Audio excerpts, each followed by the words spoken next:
बोलेगा तब करिएगा, ठीक है?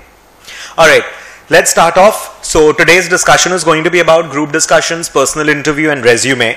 So let's start off quickly. So that's just a brief about me. So I graduated from Xavier's in 2012 and completed CACS, CFA, FRM, CIA, CIPM, and CCRA. And I'm a visiting faculty at most of the colleges over here, B schools and NSC, BSc. And we do full-time training for professional courses like CFA, FRM, CA Final, finance papers what I take. And we do a lot of I do a lot of corporate trainings with companies like Quaker, Century, Ply, Tata, etc.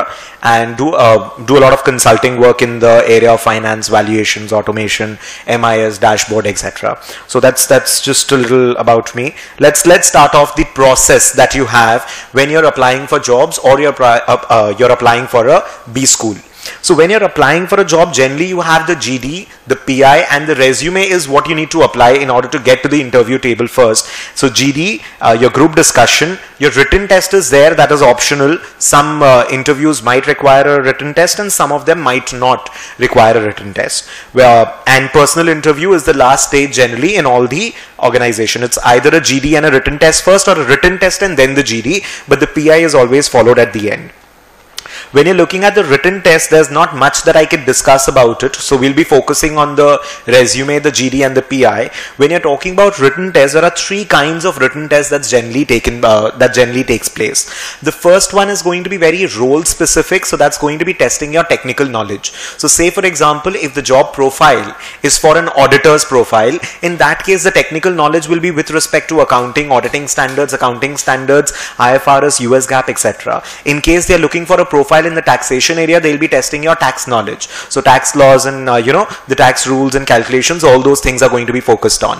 When you're looking at, say for example, a finance kind of a role, in that case maybe you'll be given a case study also. Like there was this friend of mine, he was applying for one of the mutual funds, I believe, and he's an MBA, he did his masters in business administration from XLRI, and he was given a proper valuation for the company, was given a proper case study. Say for example, if you are actually in the job, suppose you are hired by the mutual fund, suppose you need to do the valuation of a particular company. So how would you do that valuation? So basically what you would do in the role in your office for the next, let's say 10 days or 15 days, that piece of work was given to him to be completed within 4 days. So within 4 days you need to do the proper valuation of a particular company, and that was his assignment. If that assignment gets qualified, that works out, in that case he was called for an interview, and in the interview they at times discuss these assignments also.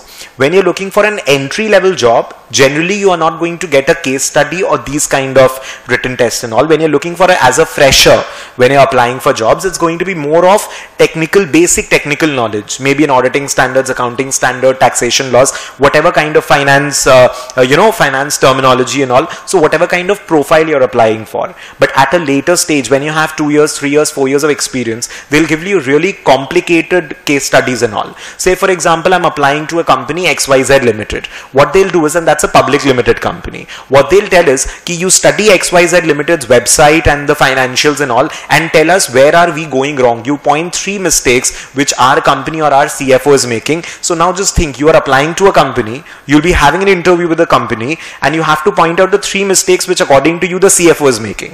So you have to point out the mistake of the interviewer itself. And understand, you have to go through a lot of financials, you have to back up whatever comment you're making. Right? So there are very difficult kind of case studies, and they are very time crunched case studies that's given.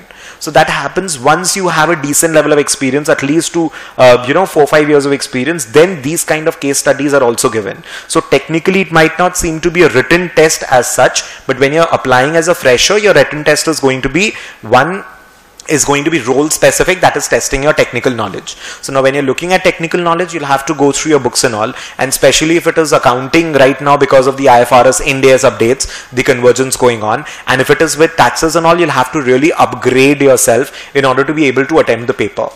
it's seldom noticed that, you know, you'll have questions which is very contemporary.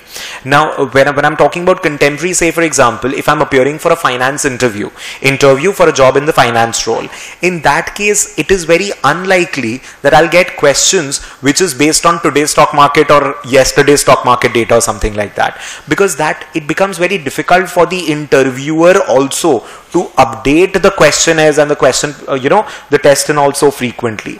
That comes in the interview section. So whatever is happening right now in the economy and the discussion around the, the profile, that is going to be a part of the interview part. So technical, generally, it is a straightforward one. Generally, it's not a very high level of difficulty also.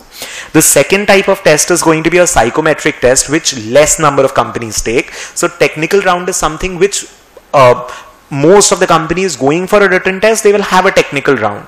They will have a section testing your technical knowledge. Psychometric test is something which most of the companies will not be doing. Very few companies are going to be doing a psychometric test. That's basically to judge as to what kind of organizational skills you have, what kind of leadership capabilities you have. Are you a team worker or not? Do you are you driven? Will you be able to handle complex problems and all?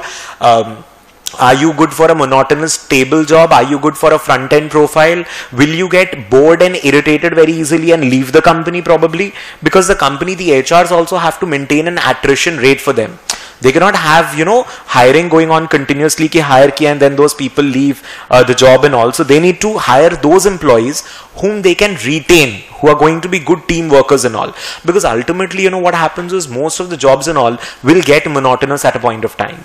Because ultimately you're doing the same thing over and over again. You're specializing. You just keep on climbing up the ladder, but it's going to be in a very similar kind of a field.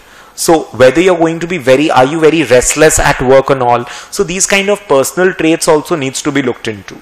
There are certain private organizations which I know which also do handwriting analysis and all. So I don't know how much of credibility, I mean, I'm nobody to certify the credibility for graphology or anything like that. But there are companies who actually do that as well. So maybe at a very high level, they might want to do a handwriting analysis or something like that. So they do that. So anyways, that's something aside. So psychometric test is basically to test more of your behavioral traits. So that is also going to be there. So that can be tested using psychometric test, but it is generally less used.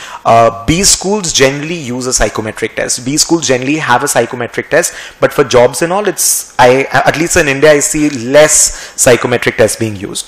The third one is a most common type of a question, most common type of written test that's going to be focused on the quant's logical and verbal ability. So they'll be giving you very basic English questions, mathematical questions, logical questions and all to test whether you have good analytical skills and can you think or not. It's going to be very much close to the kind of papers or the kind of questions you see in CAT examination, the common admission test for your MBA entrance exams, but it's going to be at a much lower level. Lower level in the sense, it's of course not going to be at the CAT level, and of course not that time crunched and that, that many number of questions. Generally written tests are not of 3 hours. They are hardly an hour, half an hour, 40 minutes, 1 hour kind of papers that you do. So you don't do a 3-hour exam paper kind. It's going to be more of a very small paper to just test the basics, that whether you have your basics strong or not.